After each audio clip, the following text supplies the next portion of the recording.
Welcome back to my YouTube channel. It's me with നവേശൻദാസ് world. അപ്പം എന്താ video എന്ന് വെച്ചാൽ ഭയങ്കര വേർത്തൊക്കെയാണ്, ഫാൻ ഇട്ടിച്ചു. പക്ഷെ മഴയോട് കുറച്ച് തണുപ്പുണ്ട് കേട്ടോ. അപ്പം നമുക്ക് താഴോട്ട് പോകാം. ഭയങ്കര മഴേൻ്റെ ഒച്ചയെല്ലാം കേൾക്കുന്നില്ലേ, പെട്ടെന്ന് പ്രതീക്ഷിക്കാണ്ടൊരു മഴ. അപ്പോൾ സ്കൂളെല്ലാം തുറക്കാനായി.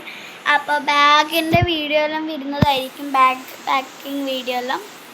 അപ്പോൾ നമുക്കിനി താഴെ പോകാം കേട്ടോ. താഴെ പോയിട്ട് എന്തെങ്കിലും ക്രാഫ്റ്റ് ചെയ്യാം. കാരണം ഞാൻ ക്രാഫ്റ്റ് ചെയ്യുന്ന എല്ലാം താഴെയാണുള്ളത്, ഒരു കുഞ്ഞി ടേബിളിൽ. നമുക്ക് താഴോട്ട് പോകാം.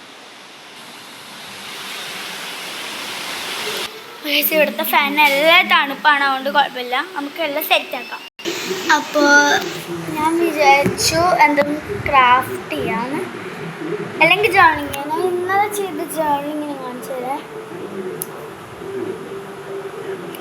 ഞാൻ സ്റ്റിക്കി നോട്ട് വെച്ച് ചെയ്തതാണ്. അപ്പോൾ നമുക്ക് ഇന്നും അങ്ങനത്തെ ഒരു ജേർണിങ് ചെയ്യാം. അപ്പം എനിക്ക് ആ സമയത്ത് പശയില്ലാത്തതുകൊണ്ട് ഞാൻ സെലോ ടേപ്പ് വെച്ച് ഒട്ടിച്ച് കഷ്ടപ്പെട്ടതാണ്. നമുക്ക് ഇന്നൊരു പിങ്ക് ജേർണിങ്. അപ്പം നമുക്ക് നേരെ വീഡിയോ എടുക്കാം. ഈ പുതിയ ടെക്നോളജി അത് ഞാൻ ഈ സംഭവമില്ല, ഞാൻ ഗ്ലാസ്സിന് പെയിൻ്റ് അടിച്ചാണ്. ഞാൻ ലോട്ടസ് ബിസ്കോപ്പിൻ്റെ കേക്ക് വാങ്ങിയ സമയത്ത് കിട്ടിയ സാധനമാണിത്. അപ്പോൾ ഇതിൽ ഞാൻ സെലോ ടേപ്പ് അങ്ങോട്ടും വെച്ചിട്ടുണ്ട്. പിന്നെ ഒരു സ്റ്റാൻഡ് വെച്ചു. പിന്നെ അടിയിലൊരു സ്റ്റിക്കർ ഉണ്ട് കേക്കിൻ്റെ ഉണ്ടാകും. അപ്പോൾ അത് വെട്ടിയപ്പോൾ ഒരു സംഭവം ഉണ്ടോ, ഇവിടെ ഒരു സംഭവമുണ്ട്, നിങ്ങൾക്കറിയായിരിക്കും. അപ്പോൾ അതിൽ വെക്കാൻ നമുക്കത് മാറ്റിയിട്ട് ഇവിടെ എവിടെയെങ്കിലും വെക്കാം.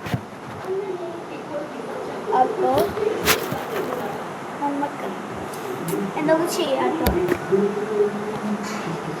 അപ്പോൾ ആരെങ്കിലും എൻ്റെ ചാനൽ ആദ്യമായിട്ട് കാണുമെങ്കിൽ ലൈക്ക് ചെയ്യുക, ഷെയർ ചെയ്യുക, സബ്സ്ക്രൈബ് ചെയ്യാം. നമുക്കെന്നെ ചെയ്യാം. അപ്പോൾ ഇതാണ് ഞാൻ പറഞ്ഞ സ്റ്റിക്കി നോട്ട്സ്, നല്ല രസമുണ്ടായി. അപ്പോൾ ഇത് പേർപ്പിൾ വഴി നമുക്ക് പിങ്ക് ആക്കാൻ ഒരു വഴിയുള്ളൂ കേട്ടോ. അപ്പോൾ ഞാൻ ഏതെന്നാ ജോണിങ് വെച്ചാൽ 32 അപ്പുറത്ത് നരക്കും അറിയില്ല, അതിൻ്റെ കൂടെ ഒരച്ച. അപ്പോൾ ഇതാണ് സംഭവം.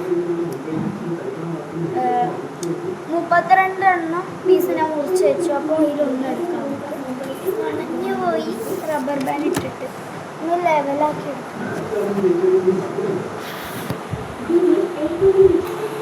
അപ്പോൾ ഞാൻ ഇത് എത്ര നിവർത്താൻ നോക്കിച്ച് നിവരുന്നില്ല. അപ്പോൾ